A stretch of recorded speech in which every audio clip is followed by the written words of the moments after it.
In today's episode of the most uplifting YouTube channel ever, I want to talk to you about one of the joyous automotive experiences, the most joyous of all time, which would be breaking down. Now, statistically, physics would say that breaking down can happen anywhere and any time, but I think Murphy's Law tells us pretty clearly that it's only ever going to be one of three situations, isn't it? It could be the busiest intersection in town at the absolute zenith of peak hour congestion, the busiest intersection in your city. That would be an ideal place to break down, and very likely indeed. Number two, of course, significant life event, such as a wedding, a funeral, job interview, meet up with the boss's secretary, drug deal, court case, things of that nature. That's quite likely. Also, but the one I want to talk to you about today is possibly the most uplifting of all time, which would be to break down in the middle of nowhere. Like, you can't even smell bumfuck from there. You can hear the banjos, though, certainly. They'll be creeping in from all sides. You'll be surrounded, looking for the bayonet to fix. Anywho, it's going to be dark too, guaranteed. Blacker than black. Blacker than the inside of a Great Dane at midnight at the centre of a black hole. Kind of black. And in this situation, Lord Baden-Powell had some excellent commentary for Boy Scouts and, other interested parties, and it was all about preparation, which is what I'm going to talk to you about today, because when you consider the most mundane breakdowns, the things in cars that let us down all the time, anything made of rubber, tyres, radiator hose, heater hose, anything of that nature, or electrical gremlins, they have to be the most likely thing. But in Australia, where we've got long distances and crap roads and crap conditions, and it's most likely to be tyres. Nobody checks their tyre pressures anymore either. That doesn't help. Anywho, if you break down and it is that Great Dane black hole scenario, then you are going to need light, aren't you? Because doing this by braille, there's going to be no pit crew just over there. You're not going to be able to pull in and have a dozen Ferrari mechanics race out and set you straight. It's not going to happen, is it? It's all going to be on you. And just changing a tyre, if you're fortunate enough to have a car that still has a spare tyre, you have to locate the tools, the jack, the wheel brace, improvise a chock. Then you have to get to the spare and unmount it from its lodgings and bring it around to the problematic tyre, and then you have to jack it up, and then you have to do the whole swap over thing, and then you have to police everything up and get it back in place and do a quick once over before you drive off and leave the wheel brace behind or something of that nature. So this is not fun, doing it by braille, which is what we're going to talk about today. Now, this video is not sponsored by Olight, but they have sent me some products that relate to doing this job, and I really do want you to get set up for this, because it is such a bastard to try to do this by braille. The other thing I would suggest, as somebody who put his hands on the tools for the first time when he couldn't see over the top of a bench like this, is that it's really, really nice if you can have two things, a light and both hands free, dude. Very important indeed. So I always carry a torch. You know this. It's my accelerated life test on my Olight Warrior Mini. It's an awesome torch. It's been abused to the crapper and back. And what I would do with this torch is I would improvise yo head torch if I needed to by using the split pocket clip like so, and boom, there I go. Or if I wanted a bit brighter, I'd do that, or even brighter again, and both hands free, look where you're going. It is actually a little bit heavy like that, but hey, I'd make do in the circumstances. But if you want to go one better than that and get set up for this, and you want to do it at minimal cost, how does less than $25 sound? Sounds pretty good if you've ever been down on your knees looking for something that you dropped in the pitch dark of night, such as a wheel nut or three. That could get old. A torch is a really nice thing to have. Now, this is a torch called an i3T, and it's under 25 bucks. It's probably one of the most mundane torches in the entire Olight arsenal because it is powered by a simple throwaway AAA battery. And for the price, it's a really good deal because it's got the magic S-shaped pocket clip. So by that, I hope you can see that, you can put it this way in your pocket, right? Or you can put it this way on the brim of your hat. So there you go again, dude. And this is like featherweight. It's perfect. You can just, there we go. I'm looking exactly where I want to work. That is a perfect solution. Quick sidebar on this. If you practice welding ever and you're learning to weld at home, you're a DIY dude and you're laying down beads on a table like this, it's really easy to see with your welding helmet. But then when you start actually welding in reality, under a trailer or welding some bracket onto a chassis member in the rear end of your ute or something, or fixing something that's come adrift in your 20-year-old Hilux, whatever, making some rock sliders and, not wanting to fabricate them on the bench because they might go like this and not want to fit up when you actually bolt them on the car, so you weld them in situ. It can be really hard to see what you're doing when you're welding, and not when you're striking the arc, because that's fairly bright and you can generally see then.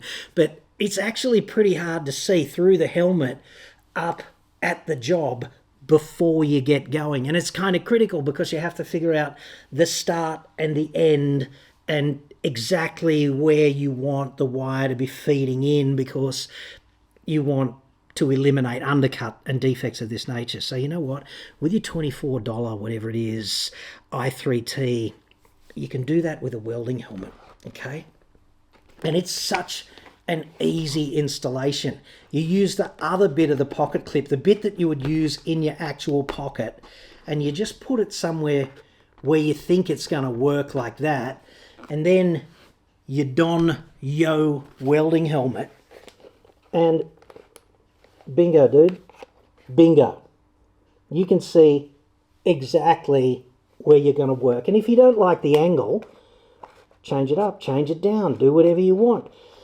This is such an upgrade, particularly if you're a novice welder and you're not used to doing this, because you have to stack the deck in your favor and you have to set yourself up for success. So, doing that kind of simple upgrade to a welding helmet. Incidentally, if you're looking for a decent welding helmet, this is not sponsored either, but tradetools.com in Queensland has this in-house brand called Renegade Industrial.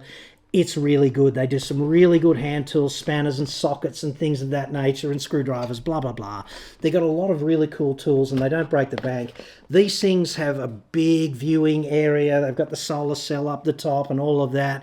You can adjust the darkness. I don't know where the grind button is off the top of my head, but it's around here. So, you can set it straight over to grind, without taking your helmet off, and you can feel that with the gloves on, so that's great.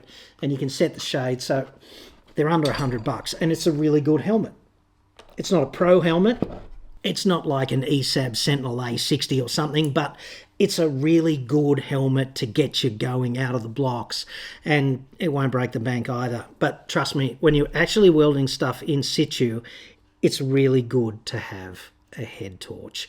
And an improv head torch like that for 24 whatever dollars is just such amazingly good value, and it's pretty good to have in like a kit that just sits in your car, because if it's been there for a couple of years and the battery kind of explodes and leaks everywhere, then you've lost 24 bucks, dude. Just go again. But it's so smart to have something like that sitting in the car good to go, even if you already, like me, have a torch in your pocket whenever you're wearing pants.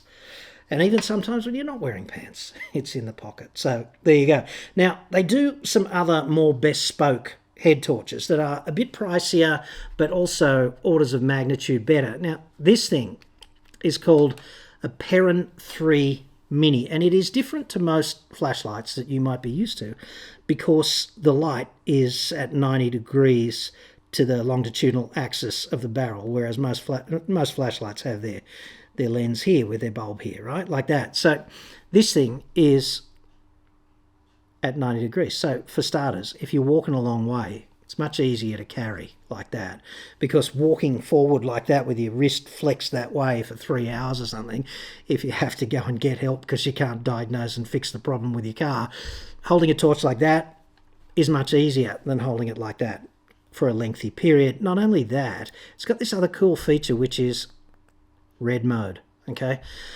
If you're walking at night time and you don't want to damage your night vision because you want to be able to see a zombie who might attack you from your peripheral vision, then red light is much better at preserving your night vision. So there's that. There's a few different layers of levels of redness. There's bright and dim, and then there's also SOS mode. So, you know, if you are properly broken down, you can sit this on the roof of your car and aim it at approaching traffic to warn them of your position, perhaps if you've broken down in an inconvenient or unsafe spot.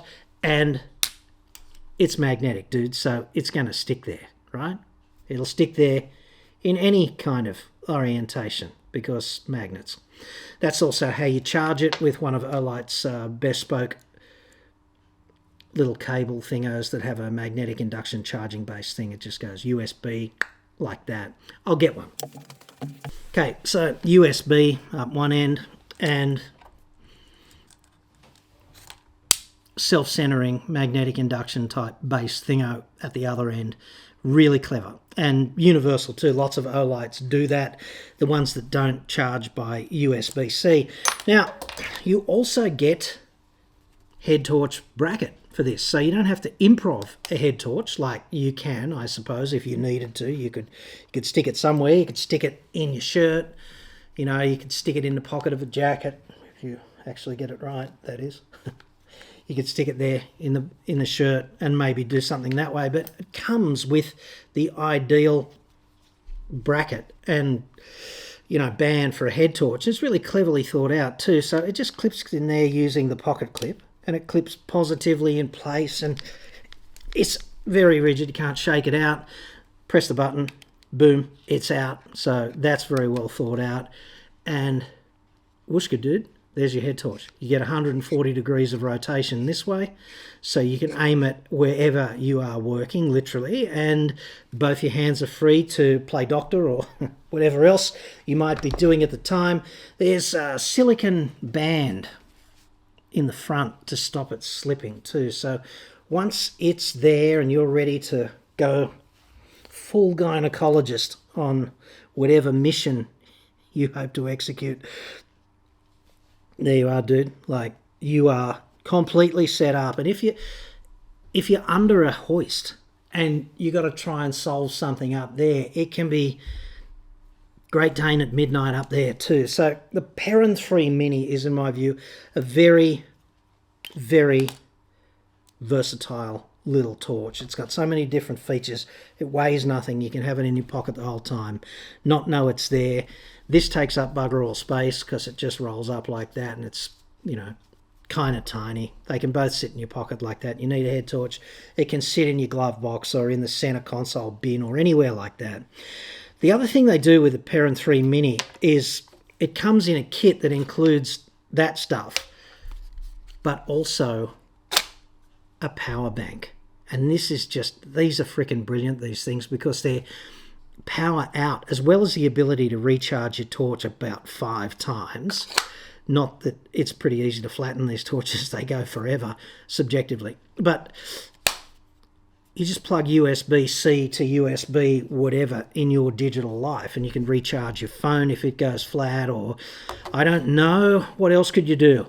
You could keep your Sony ZV-1 camera running for much longer than the pissant little battery that it comes with by just plugging in. Like, I recorded an interview the other day with this camera. I had one of these plugged in and I got about an hour out of it, and it was still at 75%. So there's a lot of electrical grunt in here in the context of consumer electronic devices, And this really does increase its versatility. And one of the things I really dig about that is it's like one thing.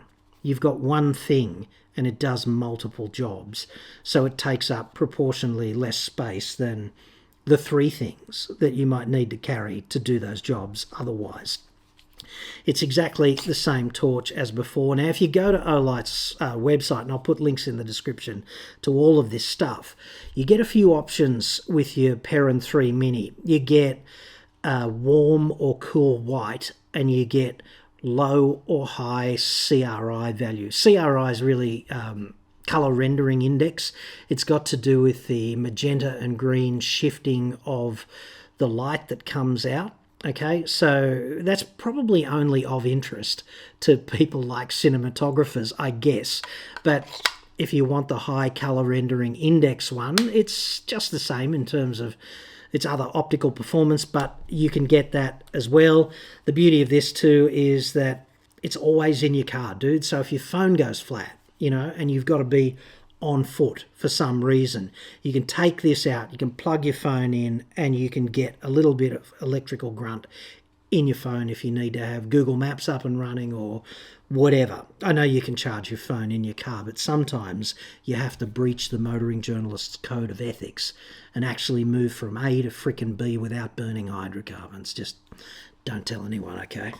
Now, the other option, I suppose, is this jigger, which is called a Baton 4. So we're back to a very similar kind of light, but we've got the lens at the end of the barrel instead of at 90 degrees. So up here again, we're up to, him improvising a head torch once again. So there's your improv head torch. And you can work anywhere at any angle. The light is essentially where you want your hands, and if you want to adjust the angle, it's more or less tweakable within the range of, conventional workspaces. You could read the instructions here, for example, if you needed to.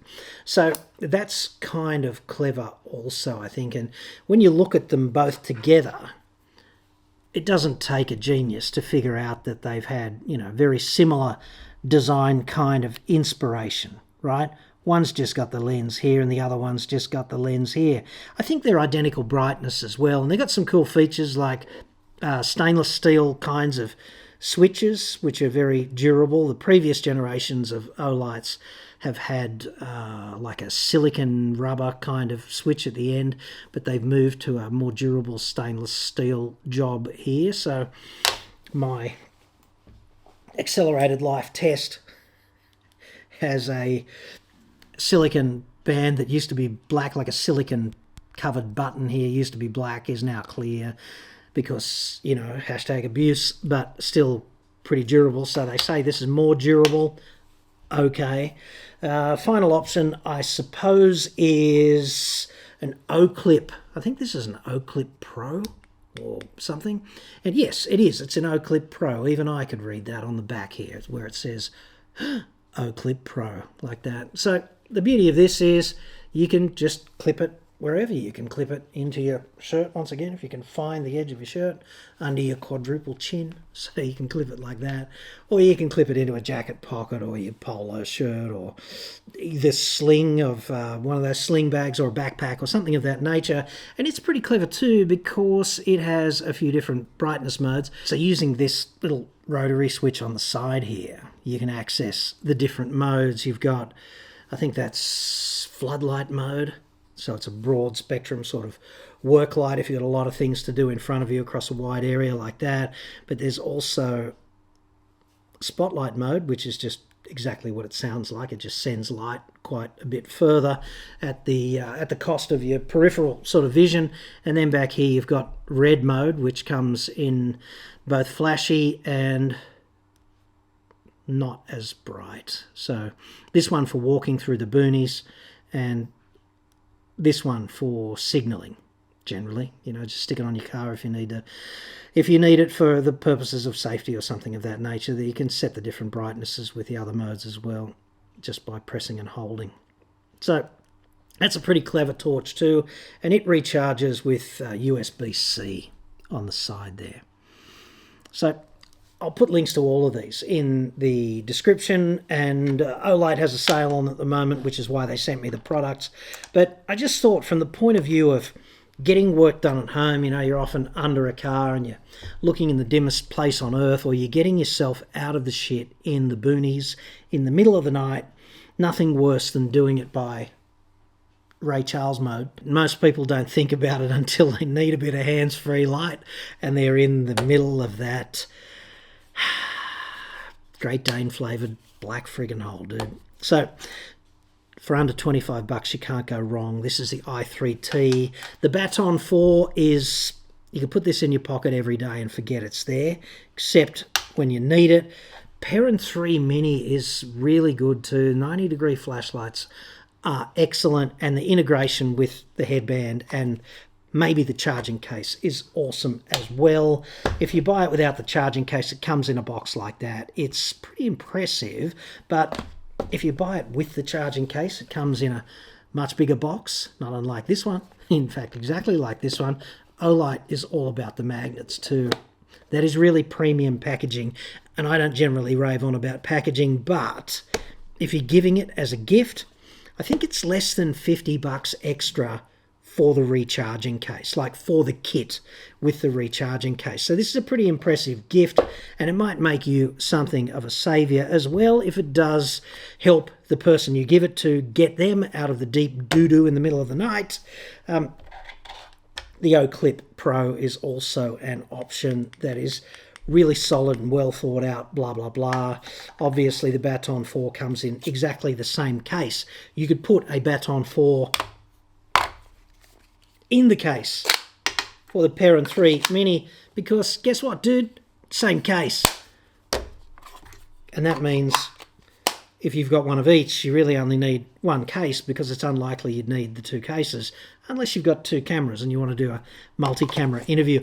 And do not discount how much better of a welder it's going to make you if you just put one of these little torches on the top of your welding helmet, because you'll be able to see to set up, and seeing the start and setting up for that and getting the whole ergonomics of your weld right is 50% of the battle. Just spraying and praying never works really well, often fails, often leads to the worst kinds of failures. Nobody wants to weld their way through a fuel line, for example, underneath the car. That'd be quite memorable. And for $25 or whatever it is on sale, if you do get a big glob of spatter that damages the lens, are you really going to care if that happens once a month or something of that nature? No, because in the meantime, you'll be able to see all the welds, right? And that really matters when you're lying on your back trying to get something right. Anyway, that's all I got for you tonight. The Olight sale goes for the next 3 days. I'll have links in the description. Thanks for watching, and I'll catch you on the next one.